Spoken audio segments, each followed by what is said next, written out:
How's it, Sean from Fitz? Today we're going to be doing simple air intercept. This is the tutorial we're going to be doing, AAW1, and that goes up to AAW6. Alright, so simple air intercept. Welcome to the simple air intercept tutorial. This is the third in a series of tutorials designed to teach players the fundamentals of air operations in command. In this tutorial, the following topics will be covered: intercepting an airborne target and shooting down an airborne target. Okay, let's load him up.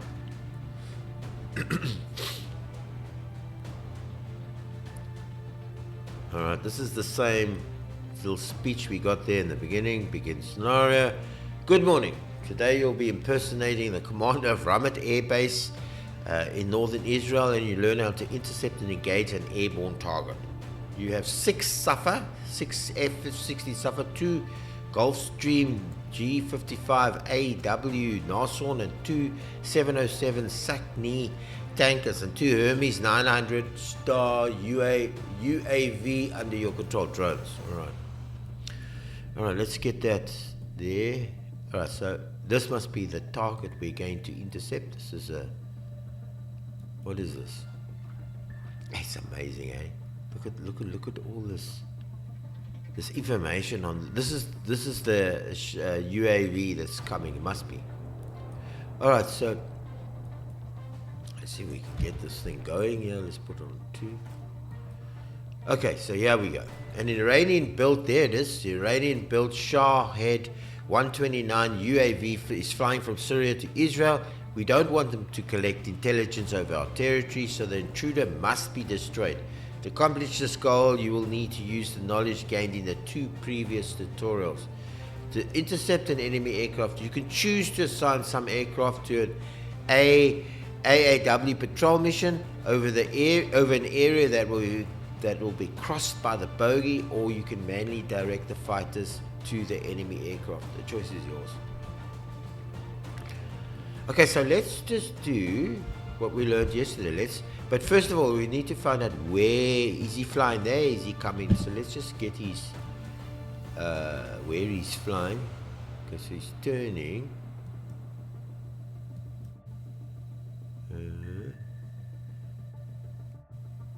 Let's see when he starts moving.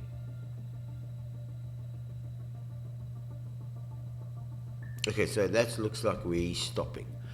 Alright, so we'll do what we learned in the last 2 missions. We'll define an area, rectangle. I'm just trying to... okay, so that's the area he will fly. So we should... this is... okay, let's just... well, not too high. There. Say no. So this is the area he will fly into, and we'll send our planes to patrol there. Let's add a mission, add a new mission. Let's call it, I'll call it patrol. T-R-O-L. Okay, patrol. Patrol. T-R-O-L. Let's call it a patrol mission. There it is, AW Daily Patrol. There's nothing else we need to... okay, let's call that 6. There's 6 Safar. There's Safar there. Yeah, we're going to send that. And we'll highlight that to there. And we'll send it down. And that's the patrol we're sending. There's our patrol, and it's going down there. Let's look at the settings. Let's validate the area. It's okay. We'll take these 2 out like he told us. We'll keep that at 0, and that. We'll take the enforce out. I think that's all we did. And the random within area. Yeah, it says the random within area. And that's it. I think that... I don't remember doing anything else. I think that's that. And yeah, now we'll let that go. Let's just see. There's our patrol mission. Let's speed it up.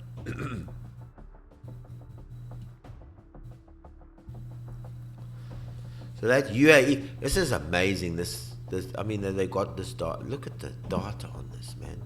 There you can pick it up. It's like a database that you couldn't see this.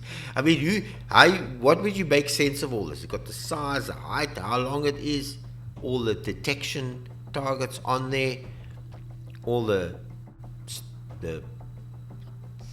other stuff, all the radar and the stuff it needs to pick up.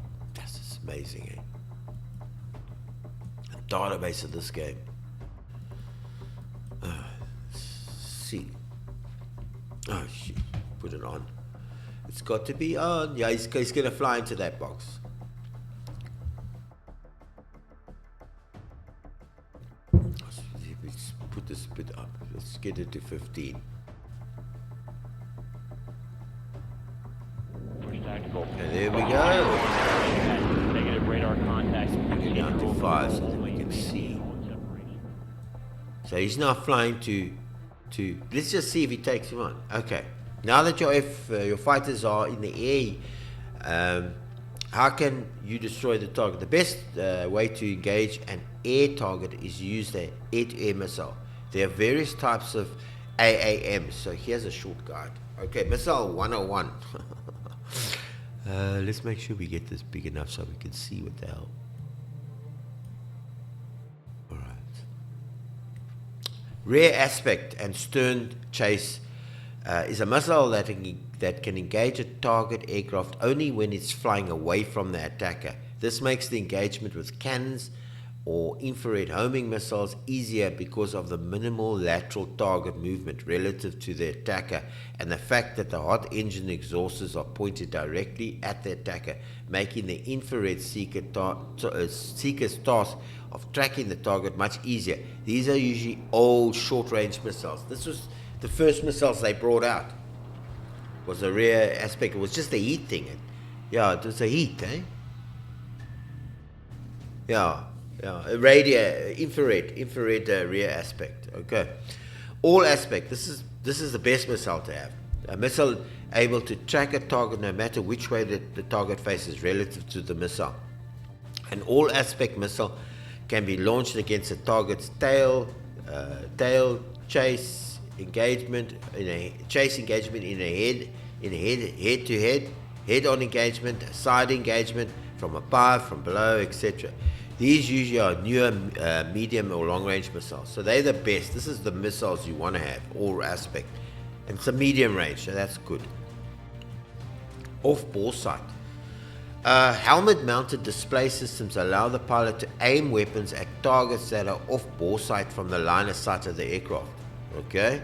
The missile can be launched to a point beyond its seeker limits and then start an autonomous target search using cues from the aircraft radar and a helmet-mounted sight or off-board targeting data. The missile can thus undertake engagements in a 360-degree radius around the launch aircraft. Sounds like a good one, that one. I've never heard of an off-bore sight, so I'm also learning here. Active homing missiles use radar systems on the missile to provide a guidance signal. Typically, electronics in the missile keep the radar pointed directly at the target, and the missile then looks at this angle of its own center line to guide itself. Okay. Passive homing, infrared homing is a passive system that homes in on a heat-generated target.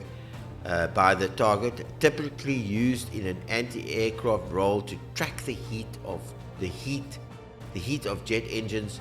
This means the guidance is sometimes also referred to as heat-seeking. So these are the heat-seeking ones. So this is a passive, but it's a heat-seeking. So it's like any heat, preferably behind the aircraft, because then you can get the heat of the jet. Okay, semi-active radar homing is a semi-active homing systems. Combine a passive radar receiver on the missile with separate targeting radar that illuminates target. Since the missile is typically launched after the target was detected using a powerful radar system, it makes sense that the same radar system to track the target, thereby avoiding problems with the resolution or power and reducing the weight of the missile. Semi-active radar homing is by far the most common all-weather guidance solution for anti-aircraft systems, both ground and air-launched. Wow, I didn't know that. Well, I suppose it's a middle ground. It has a disadvantage for air-launched systems that the launch aircraft must keep moving towards the target in order to maintain the radar and guidance lock. Okay, mid-course guidance systems. Let's bring this down. These missiles can be guided. These missiles can be guided by during the flight before the terminal guidance. This means that during the flight, the missile gets updates on the target's position and will react accordingly. Okay. Terminal guidance refers to a guidance system that is primarily or solely active during the terminal phase, just before the weapon impacts the target. So you've got mid-course guidance, terminal guidance, energy-based. Okay, I didn't know they had energy-based. Flight model for boost coast missiles. Boost coast anti-air missiles. Most tactical missiles that are not powered continuously use a realistic flight model that distinctly models the initial boost, sustain, and post-burnout regimes, and takes into account the effects of gravity, shedding speed while climbing, and regaining it when diving, and aerodynamic drag. This means the drag changes the altitude, built-in drag coefficient, and whether the weapon is maneuvering, pitching, or turning or not. This change makes it possible to apply real-life exhaust, the threat tactics and constraints of edge of envelope shots. Very well. Okay, good.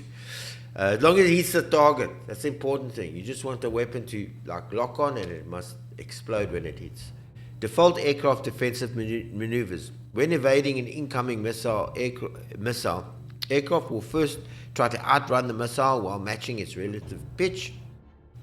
Climb if the missile is below them, or dive if it's above them.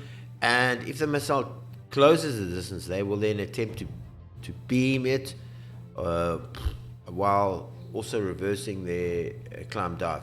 Now we can open the database and search for weapons on the F-16. The aircraft have the Python 5 Light 4 loadout. They will have 4 Python 5s, 5 20mm Vulcan bursts, and 12 chaff and 10 flare salvos. Chaff and flare are defensive systems used to defeat incoming missiles. Chaff is used against radar guided, and flares against heat seeking. Okay. Python 5 is a short to medium range missile. The Vulcan is a Gatling cannon. Below we can see the specifications of the Python 5. Range 0 to 15 nautical miles. Well, that's quite far. Short and medium range. And the air POH 95%. It's a very lethal weapon, rarely misses. So that's the percentage hitting. That's the weapon you want. You want a 95er. That's what you want. So anything below that, it must hit. Guidance inertial INS mid-course plus passive infrared terminal guidance. Control plus shift 9 brings up the sights doctrine for EMCON and WRA window, or you can select the aircraft and press Control 9 to bring up the unit doctrine. EMCON and WRA. The difference being changing the side settings will affect the units on the side, and whereas changing just the individual unit settings will affect only that unit. Okay, so you press this doctrine here. You press that, it affects, well, we'll get to it now. I'll show you now what he means. But it's simple. Okay. In the WRA page, you can set the parameters for various weapons. The Python 5 has a high POH, so by default, only one missile is allocated per target. If you're engaging a high-value target, you can change that and allocate more than one weapon. So because it's so accurate, it's only usually set for one. Firing range is another important parameter. By default, the missiles will be fired at 75% of max range. This offers a balance between increased chance to hit an evading target and safety for the firing aircraft. A maximum range shot should be safer if the enemy can knock. A maximum range shot would be safer if the enemy can shoot back, but there will be a high chance that the missile will never reach the target. As the UAV is unarmed, you can further reduce the range to 2.5 or 10. Okay, so you can change the range in the. Those are the doctrines. Now you are ready to engage the UAV. You can do this by pressing F1 on the and clicking on the target. In this way, the F-16 will attack the target automatically, or you can press Shift F1 and then click on the target to conduct a manual attack. Okay, so just get all that reading. There's auto target, there's a manual target. So you can manually target it, you can put the automatic target. Okay, and it will shoot it by itself.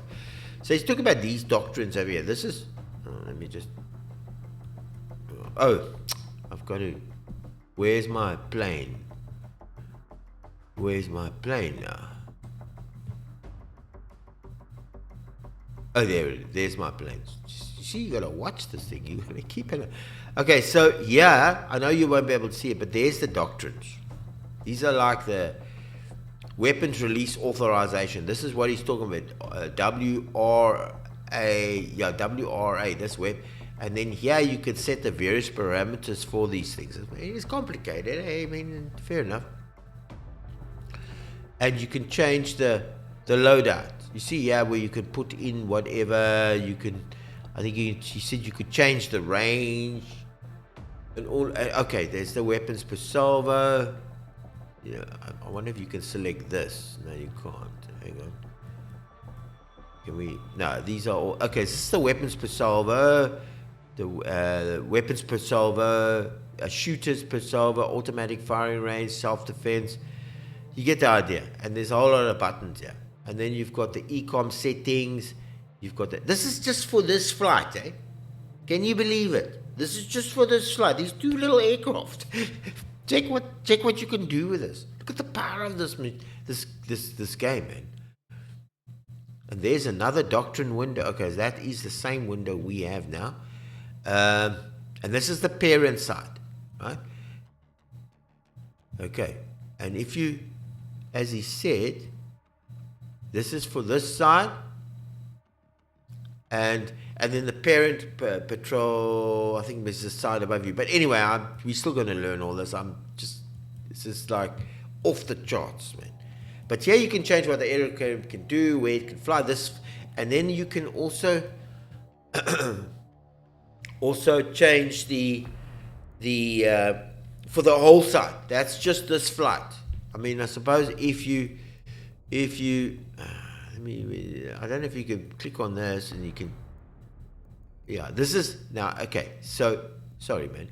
So now if you're not selecting that, you see I've got RM David out. Now if I click on that doctrine, this is for all the flights you said. You can change the doctrine and change the ranges and all this type of stuff. Anyway, okay, let me just get it going. Okay, so it's complicated, eh? It's not, this is not Mickey Mouse fly around on a Sunday and shoot down Papa airplanes. This is like, these are loaded in the complexity, eh?